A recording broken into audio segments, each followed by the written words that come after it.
හරි පුතේ 2025 A level විභාගෙ ලියන්න බලාපොරොත්තුෙන් ඉන්න ඔයාට තව දවස් කිහිපයයි තියෙන්නේ. එතකොට නොවැම්බර් මාසේ 10 වෙනිදා ඉඳලා විභාගෙ පටන් ගන්නවා. ඔයාලට BS විෂය කියන විෂය හොඳටම පාඩම් කරගත්ත දරුවොත් ඇති, ටිකක් පාඩම් කරගත්ත දරුවොත් ඇති, කිසිම දෙයක් නොකරපු දරුවොත් ඇති. එතකොට මම මේ පොඩි කාරණා ටික, පොඩි උපදෙස් ටික දෙන්නේ පුතා. අර BS වල කිසිම දෙයක් කරපු නැති අන්තිම මොහොතේ මොකක් හරි කරගන්න හිතාගෙන ඉන්න දරුවන්ට. එතකොට BS වල ඔයා දන්නවා ලකුණු 75ට වඩා වැඩියෙන් ගන්න හැම ළමයෙක්ටම ඒකක් හම්බෙනවා. ඊට පස්සේ ඔයා හොඳ කැම්පස් එකකට හොඳ සෙට් එකක් දාලා යන්න ඔයාට අවශ්‍යතාවයක් තියෙනවා නම් ලකුණු 85ක ලකුණු 90ක විතර ඒකක් ගන්න ඕනි. හරි. එතකොට දැන් ඔයා BS පේපර් එක ඇතුලේ කරන සමහර දේවල් නිසා ඔයාට ලකුණු වැඩි වෙන්නත්, ඔයාට ලකුණු අඩු වෙන්නත් ඒක බලපානවා. එතකොට මේ ඔයා BS පේපර් එකක් ලියනකොට කරන්න ඕන නැති, නැත්තම් නොකර යුතු සමහර දේවල් තියෙනවා, කළ යුතු දේවල් තියෙනවා. හරි. එතකොට මෙන්න මේ මම කියන ක්‍රම පසුගිය වර්ෂවල ළමයි විභාගෙදි කරලා හොඳ ප්‍රතිඵල අරගෙන තියෙනවා. ඒවා ප්‍රායෝගිකව ඒවේ ප්‍රතිඵල අපි අත්විඳලා තියෙනවා. ඇවිල්ලා තියෙනවා. එතකොට BS පේපර් එකක් අතට ගත්තට පස්සේ ඔයා දැන් පළවෙනියෙන්ම අත ලියන්න තියෙන පේපර් එක පළවෙනි පේපර් එකනේ. එතකොට BS පේපර් එකක් අතට ගත්තට පස්සේ ඒ කියන්නේ පළවෙනි පේපර් එක අතට ගත්තට පස්සේ ඔකේ MCQ 30ක් තියෙනවා. කෙටි ප්‍රශ්න 10ක් තියෙනවා. කෙටි හා නිශ්චිත 10ක් තියෙනවා. එතකොට ඔහොමනේ ප්‍රශ්න ටික හැදලා ඉන්නේ. එතකොට පුතා මේ ගොඩක් ප්‍රතිඵල ගත්ත ශිෂ්‍යයෝ, ගොඩක් ප්‍රතිඵල ගත්ත දරුවෝ මුලින්ම MCQ 30 කරන්න ගියේ නැහැ. හරි. එතකොට මේ ඒකට හේතුවක් තියෙනවා. දැන් පළවෙනියෙන්ම ඔයා නිතරම try කරන්න පුතා කෙටි හා නිශ්චිත වලින් පටන් ගන්න. හිස්තන් පිරවීමේ ප්‍රශ්න වලින් පටන් ගන්න. ඒ කියන්නේ 31න් පටන් ගන්න. 31න් පටන් ගන්න. ඔයා මොකද ඊට පස්සේ ඔය 31 ඉඳන් අහන්නේ සමහර තියරි කොටස් දීලා ඒකට අහන සමහර නම නිකන් නේද ශ්‍රමය නේද සරල හා කුඩා කොටස් වලට බෙදන්නේ නම් අපි ඒකට කියන්නේ ශ්‍රම විභජනය නේද අන්න ඒ වගේ තනි පදයක් එන තනි පදයකින් කියවෙන දෙයක් තමයි අහන්නේ. හරි. එතකොට ඔයා 31 ඉඳන් කරගෙන යන්න. 31 ඉඳන් ඔහොම කරගෙන යනකොට ගිහිල්ලා ඔයා 40 වෙනකම්ම කරන්න. ගොඩක් වෙලාවට ඔයාට හිස්තැන් එක ප්‍රශ්නයක හිස්තැන් 4ක් විතර තියෙනවා. ඒ අනුව ඔයාට හිස්තැන් 40ක් විතර නේද? අඩුම තරමේ හිස්තැන් 35ක් විතර ඔයාට පුරවන්න වෙනවා. එතකොට මේ හිස්තැන් 35 හැදෙන්නේ ඔය මුළු සිලබස් එකෙන්මනේ. එතකොට සමහර හිස්තැන් වලට එන වචන ඔයා දන්නවා. හැබැයි සමහර ඒවට ඔයා ටිකක් දන්නවාට ඒක හිතෙනවා ඒකද කියන එක. සමහර ඒවා දන්නේම නැහැ. එතකොට ඔය කාරණා තුනනේ තියෙන්නේ. එතකොට ඒ නිසා ඔයා දන්නේ නැති ඒවා පුතා පුරවන්න යන්න එපා. ඔයා ඒවා ඉස්තැන් තියලා ඒකේ පුළුවන් තරමක් කරලා ඔයා ඊට පස්සේ එන්න පළවෙනි ප්‍රශ්නෙට MCQ ප්‍රශ්නෙට.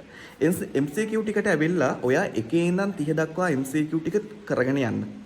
එතකොට ඒ MCQ ඇතුලේ උත්තරේක හරි ප්‍රශ්නයක හරි වැරදි උත්තරයක හරි තියෙන්න පුළුවන් පුතා අර හිස්තැන් වලට අදාළ පදේ. හරි. එතකොට ඔයා අරක දැන් කියවලා ඔයාට ඒකේ අදහස දැන් ඔළුවේ තියෙනවනේ. ඔයා දැන් දන්නවනේ ඔයා එක ලිව්වේ නෑ කියලා.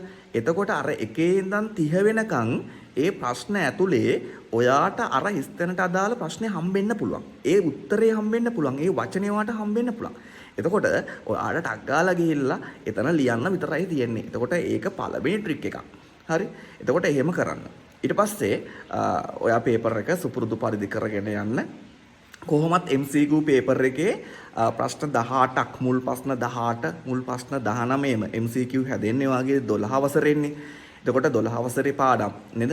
පාඩම් වලින් හැදෙනවා. ඊටු 11ක් 12ක් වැඩිමුණොත් 13ක් පුතා ඔයාගේ 13 වසරෙන් හැදෙන්නේ. ඒ නිසා බය වෙන්න එපා. 12 වසරේ ඔයා හොඳට ටිකක් වැඩ කරලා දිනුනොත් MCQ වැඩි ප්‍රමාණයකට ඔයාට යන්න පුළුවන්. හරි. ඊට අමතරව පුතා මේ පේපර් එක ගත්තාම මේ පේපර් එක ලොකු වෙලාව බාධාවක් කරගන්න එපා. වෙලාව කියන එක එහෙම ලොකු බාධාවක් නෙමෙයි. ඒ හින්දා පොඩක් හිතලා කරන්න හරි උත්තරය ඔයාට ඒ වෙලාවෙම ගන්න බැරි වුණොත් එහෙම ටිකක් එතන හිර වෙන්න එපා. ඔයා යන්න. ඔයා යන්න. නේද? ඔයා ගිහිල්ලා ඒ ටික කරගන්න බලන්න. හරි. ඊට පස්සේ දෙවෙනි පේපර් එක ගත්තහම පුතා මේ ඔයා කිසිම වැඩක් කරපු නැති ළමයෙක් නම් ඔයා දෙවෙනි පේපර් එකේ පුතා කළමනාකරණය කියන පැත්ත ඔයා බලලවත් නැත්නම් ඒ පැත්තෙන් ප්‍රශ්න 3ක් ලියන්න යන්න එපා. එතකොට ඔයා කළමනාකරණයේ ප්‍රශ්න ගොඩක් නේද 3ක් 4ක් ලියන්න නම් 3ක් අවම වශයෙන් 3ක් ලියන්න නම් ඔයාට ගොඩක් තියරි දැනගන්න ඕනේනේ. ඒ පැත්තේ ප්‍රැක්ටිකලි ලියන්න හරි නේද? ප්‍රැක්ටිකලි ප්‍රශ්නයක් ලියන්න ටිකක් අමාරුයි. ඒ පැත්තේ ගොඩක් තියරි වලට බරයි. කළමනාකරන දැනුම තියෙන්න ඕන. කළමනාකරණයේ තියෙන නිශ්චිත සංකල්පවා දැනගෙන ඉන්න ඕන. කළමනාකරණයේදී භාවිතා වෙන නිශ්චිත වචන ඔයා දැනගෙන ඉන්න ඕනි. හැබැයි 12 වසරේ එහෙම නෑ. 12 වසරේ පොඩ්ඩක් ඔයාට ප්‍රායෝගික පැත්තේ ඔයාට පරිසරයේ තියෙන දේවල් දැකලා ඔයා පාර යන දේවල්, පාර යනකොට දකින දේවල්, ඔයාට මාධ්‍ය ඇතුලේ තියෙන දේවල් ටිකක් ගලපලා ලියන්න පුළුවන්. එතකොට ඔයා ප්‍රශ්න පහ තෝරගන්න පුතා මම මේ කියන්නේ මුකුත්ම නොකරපු නැති ළමයිට. එතකොට ඔයා තෝරගන්නකොට ඔයා තෝරන්න බලන්න පුතා මේ 12 වසරෙන්. ඒ කියන්නේ එක කියන කොටසෙන් ප්‍රශ්න තුනක් තෝරන්න බලන්න. එතකොට ඔය ප්‍රශ්න තුන කරන්න ඔයා මුදල් හා බැංකු නේද? මුදල් හා බැංකු වෙනකන් ඒ ටික බලාගත්තාමත් ඇති. හරි. ඔයා පළවෙනි පාඩමේ ඉඳන් මුදල් හා බැංකු මූල්‍ය ආයතන කියන පාඩම වෙනකම් ඔයාට මුකුත්ම කරලා නැත්තම් අනිත් පාඩමුනුත් බලන්න ඕනි. මම මේ කියන්නේ මුකුත්ම කරපු නැති ළමයිට ඔයා පළවෙනි පාඩමේ ඉඳන් මුදල් හා බැංකු වෙනකම් හොඳට බලාගෙන යන්න. ඒ පාඩම් ටික හොඳට බලාගෙන යන්න. ව්‍යාපාර පදනම, ආචාර ධර්ම, රජය සහ ව්‍යාපාර, ඊට පස්සේ පාරිභෝගික ආරක්ෂණයේ ප්‍රමිති ආයතනය ගැන පොඩ්ඩක්, ඊට පස්සේ ව්‍යාපාර සංවිධානවල චුට්ටක් අර අක්වෙරළ ව්‍යාපාර සංයෝජන, රාජ්‍යාංශයේ ව්‍යාපාර, සමාගම් වල පොදු සමාගම් ටිකක් අන්නේව ටිකක් බලාගෙන යන්න. මොකද ගිය පාර හවුල් ව්‍යාපාරව අහපු හින්දා ගොඩාක් මේ පාර නිකන් සමාගම් පැත්තට යන්න පුළුවන්. ව්‍යාපාර සංයෝජන පැත්තට යන්න පුළුවන්. හරිද? ඒ නිසා මේ ඔයා කොහොම හරි පුතා ඔය ව්‍යවසායකත්වයේ චූටි පාඩම්නේ කුඩා හා මධ්‍ය පරිමාණ ව්‍යාපාර. එතකොට ඔන්නෝව පොඩ්ඩක් බලාගෙන යන්න. 7 වෙනි පාඩම වෙනකම් බලාගෙන ගියොත් එහෙම ඔයාට ඊසි. හරි? ඊසි ප්‍රශ්න 3ක් ඔයාට ලියන්න පුළුවන්. ඒ ලියනකොට ඒක ඇතුලේ ගොඩාක් න්‍යායික දැනුම ලියන්න ඕනේ නෑනේ. ප්‍රායෝගික ලෝකයේ ටිකක් කරකවල ටිකක් ලියන්න. හරි? එතකොට එහෙම ප්‍රශ්න 3ක් ඔයා කරගත්තොත් එහෙම දෙවෙනි පේපර් එකෙන් ඔයාට කරන්න තියෙන ප්‍රශ්න දෙකයිනේ. එතකොට ඒ පේපරේ මෙහෙයුම් කළමනාකරණය කියන්නේ චූටි පාඩමක්නේ. ඕකේ ගණන් හදන ටික හොඳට බලාගෙන යන්න. ගණන් හදන ටික ටිකක් ඔය යලි ඇනුම් මට්ටම, ඊට පස්සේ ආර්ථික ඇනුම් ප්‍රමාණය, ඊට පස්සේ නේද? ඒ ටිකක් බලාගෙන යන්න ගණන් හදන සෙට් එක. එතකොට ඒකත් ඔයාට සහනයක්නේ. ඊට පස්සේ ඒකේ චූටි පාඩමක්නේ මෙහෙයුම් කළමනාකරණය මුලින්ම ඔයා පාඩම් කරන්න. ඊට පස්සේ ව්‍යාපාර කළමනාකරණයේ පුතා ඔය අන්තිම හරිය පාලනයේ පැත්ත, ඊට පස්සේ මෙහෙයවීම පැත්තේ නායකත්වයේ sannivedana අභිප්‍රේරණය, ඊට පස්සේ මේ අභිප්‍රේරණය කරන ආකාර, මූල්‍යමය නොවන අන්න ඒව ටිකක් හොඳට බලාගෙන යන්න ඔයා. හරි? අර සැලසුම් කරන පියවර, තීරණ ගැනීමේ පියවර, ඒ වලට වඩා පුතා ඒවා බලාගෙන යන්න. අර පැත්ත නිකන් පාලනයේ පැත්ත, මෙහෙයුමින් පැත්ත ටිකක් ඒ පාඩමේ යට හරිය හොඳට බලාගෙන යන්න. මෙහෙයුම් කළමනාකරණයේ ওই ජිට් ක්‍රමයේ වගේ ක්‍රම ටිකක් බලාගෙන යන්න.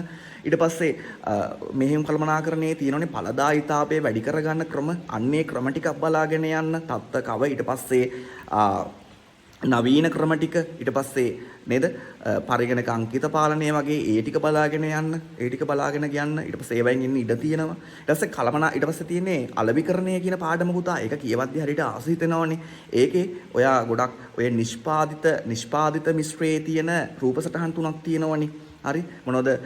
නිෂ්පාදිත ජීවන චක්‍රය තියෙනවා. ඊට පස්සේ අපි ගත්තාම නිෂ්පාදිත මිශ්‍රය තියෙනවා. ඊට පස්සේ අපි ගත්තහම පස්සේ නිෂ්පාදන මට්ටම් ප්‍රමාණය තියෙනවා, නිෂ්පාදිත ඒක මට්ටම. එතකොට ඔන්න රූප සටහන් ටිකක් බලාගෙන යන්න. ඒවෙන් අහන ප්‍රවණතාවය හරි වැඩි. එතකොට මේ ඔයා පළවෙනි පාඩම, ඒ කියන්නේ ව්‍යාපාර කළමනාකරණය, මෙහෙයුම් කළමනාකරණය සහ අලෙවි කළමනාකරණය කියන පාඩම් 3 විතරක් නේද? වඩ වෙනව කරන්න වෙලාව නැත්තම් මං කියන්නේ. ඒ පාඩම් 3 විතරක් ටිකක් හොඳට බලාගෙන යන්න. එතකොට ප්‍රශ්න දෙකක් ඔයාලට ලියන්න පුළුවන්. එතකොට අර ප්‍රශ්න 3යි අර ප්‍රශ්න දෙකක් ලියන්න පුළුවන්. ප්‍රශ්න 5ක් ලියන්න පුළුවන්. කමක් නැහැ. ඔයාගේ ප්‍රශ්න 5න් ඔයාගේ ප්‍රශ්න 4මාරක් හරි ප්‍රශ්න 4ක් හරි කියන්නකො ලිව්වේ. ඒත් ඔයාට පුතා B එකට යන්න පුළුවන්නේ. B එකට යන්න පුළුවන්නේ. එතකොට මෙන්න මේ කාලය තුල ඔයා ඒ ටික කරන්න. එතකොට ඒ ටික කරාට පස්සේ ඔයාට හොඳ රිසර්ච් එකකට යන්න පුළුවන්. ඊට පස්සේ ඔයා පේපර් චුට්ටක් කරන්න. ඔයා පොඩ පේපර් පොතක් අරගෙන ව්‍යාපාර කළමනාකරණයේ ඉඳන් අලෙවි කළමනාකරණයේ දක්වාත් AMCQ ටික කරන්න, ඒ කෙටි හා නිශ්චිත ටික කරන්න. ඊට පස්සේ පළවෙනි පාඩමේ ඉඳන් හත්වෙනි පාඩම දක්වා AMCQ ටික කරන්න. කෙටි හා නිශ්චිත ටික කරන්න. එතකොට ඔයාට අනිවාර්යයෙන්ම හොඳ ප්‍රතිඵලයකට යන්න පුළුවන්. එතකොට මම සුබපතනවා ඔයාට හොඳ ප්‍රතිඵලයකට යන්න පුළුවන් කියලා මේ වගේ ටැක්ටිකල් නැත්නම් තාක්ෂණය භාවිතා කළා. අනිත් එක අනිවාර්යයෙන්ම ඔයා පුතා MCQ ප්‍රශ්නයක් ගත්තාම උත්තර පහයිනේ තියෙන්නේ. ඇත්තටම ඕකේ උත්තර තුනක් ඔයාලට ශනිකව කපා හරින්න පුළුවන්. ගොඩක් වෙලාවට ප්‍රශ්නය ඉතිරි වෙන්නේ පුතා MCQ උත්තර දෙකක විතරයි. හරි? ඒකයි මම හැමදාම ළමයිට කියලා කියන්නේ MCQ එකකට තියෙන උත්තර දෙකයි කියලා. ඒ කියන්නේ තුනක් විතර ඔයාලට නිකම්ම ඊසි අයින් කරන්න පුළුවන්. ඒකට ඔයා කපා හැරීමේ ක්‍රමය ප්‍රගුණ වෙන්න ඕන. ඒ කියන්නේ මොකක් හරි එක තනි උත්තරයක් අල්ලගෙන ඔයාගේ උත්තරේ කපා හරින්න මොකක් හරි පොයින්ට් එකක් හොයාගෙන ඒක කපා හරින්න. කපා හැරීමේ ක්‍රමය ගත්තට පස්සේ හරිම ලේසි. හරි? හරිම ලේසි. කපා හැරීමේ ක්‍රමයටම යන්න. ඔයා නිතරම උත්තර කපා මොකක් හරි උත්තරයක් ඒක වැරදි නම් ඒක එතනම කපන්න. ඒක හිතේ තියාගන්න එපා. නැත්තම් ඔයා නැවත නැවත ඔක කියවනවා. ඔයාගේ ටයිම් වේස්ට් වෙනවා. හරි? ඒ වගේ විභාග උපක්‍රම ගොඩක් තියෙනවා. අන්තිමට අපි විභාගයේ කිට්ටුනාට පස්සේ අපි පොඩි සෙමින එකක් දානවා. ඒකට ජොයින් වෙන්න කැමති ළමයි ඉන්නවනම් මට මෙසේජ් එකක් දාන්න. එහෙම ජොයින් නොවුනත් ඔයාට මේ ටික ඇති ඔයාගේ ප්‍රතිඵල ඉහළ දාගන්න. මේ ටික හොඳටම ඇති ඔයාගේ හොඳ රිසර්ච් එකකට යන්න. මුකුත්ම කරපු නැති ළමයිට. හොඳට පාඩම් කරපු ළමයිට පුතා ඒක එයාලා කොහොමද දැන් වැඩේ දන්නවා.